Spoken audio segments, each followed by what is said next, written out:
never returned home to him because of my daughter. There was an interruption. My daughter and I couldn't do it. We couldn't get together like we wanted to, because of our grieving. But when it comes down to them, by Kim and Jamel and Zaire and then Nani, the grieving that they went through. And like I said, I got mixed emotions. Yeah, I'm talking to a psychologist about this also. That's one of the things. Yeah, because, I get tangled up. Oh, yeah, let me tell you how I feel today. Well, I have joy, but hey, man, let me tell you, I got some anger.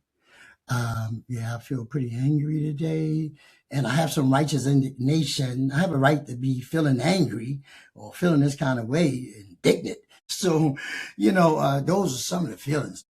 But it doesn't stop me from using the energy that God give me to move forward and the things that He would have me to do. Listen, ain't nobody stopping this train. Only Jesus would do that. I don't think He would do that. I don't think Jesus would do that, But I want to talk about some of those Me Too who contribute to the same situation.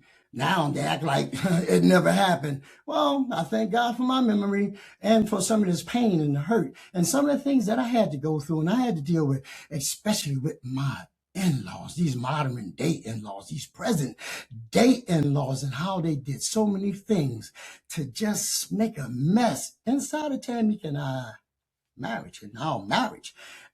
And I'll break those things down to you. Before we go to this quick break, there was some that threatened me, about 4 or 5 of them wanted to beat me up. I ain't do nothing to nobody. Then her daughter wanted to come and snatch out the new home we just had purchased. Then, a couple of them wink, wink, ain't no wink, wink, ain't no wink, wink. No, a couple of them hit on me, a female and a male. Yeah, one of them like this and the other one, a female.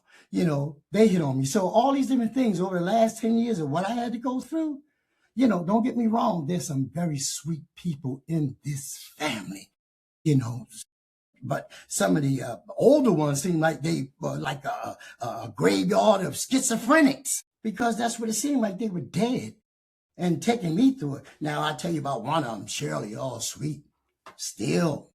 I never had no situation like that, but a lot of the rest of them, they just gave me headache after headache. And I'll tell you, Tamika was going through some things, and they knew how to push her buttons, and they told her some things that were not right. Over and over, women would tell her about how men treated them bad, putting them in the basement, probably chaining them up and roping them and all kinds of things. Yeah, women went through that stuff.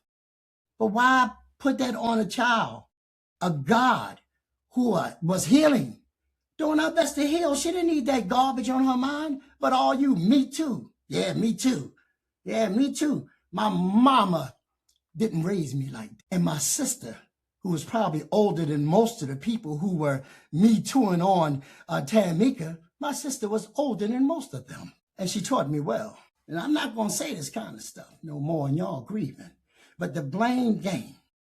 Now, I did my best to communicate with my little baby, Nani, and somehow she reverted back to blaming all kinds of blame things. I'm already having a hard time doing my best to trust her because I do not know her. She's my blood, but I don't know her. Don't know how she tick. Don't know what she's going through. But then to just shift gears that fast, I was on my way to Pennsylvania and went into the blame game.